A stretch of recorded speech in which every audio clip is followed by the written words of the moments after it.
Well, we shot that scene where they're sitting on the curb waiting for Alice to pick them up, and it was perfectly fine, but had a sort of low energy. And I remember one of the editor assistants, Matt Evans, said to me, he's like, I wish that there was a little more fun in that scene, frankly.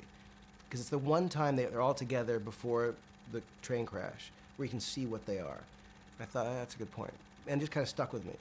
A couple weeks later, we were shooting a scene in the car where a bunch of the kids were in the car, and we were resetting and driving back to the beginning to restart the scene.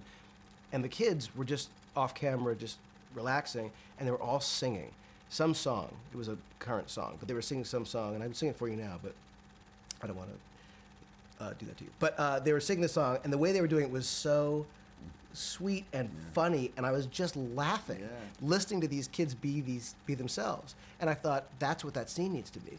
So one night, we were back in Los Angeles, we were done with the day, and we had about a half an hour, and it was almost starting to rain.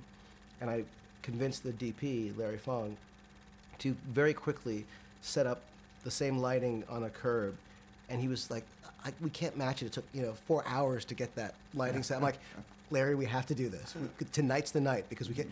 And he just scrambled and set this up, and we had 3 cameras, 1 full roll MAGA film for each camera, because the rain was literally just starting to drizzle. And the kids were there, and I'd given them my Sharona that morning on an iPod, and they had never heard the song before, and they learned it that day, and were singing it, and it was driving the camera operators crazy, because one of them hated the song. Everything just made it crazy. And we just shot the scene, and it was exactly what it needed to be, and they'd become friends over that month or 2 that we've been shooting. So it felt like a group of friends hanging out, doing what they would be doing, and it was a much more magical moment, I think, for the movie than the original shoot.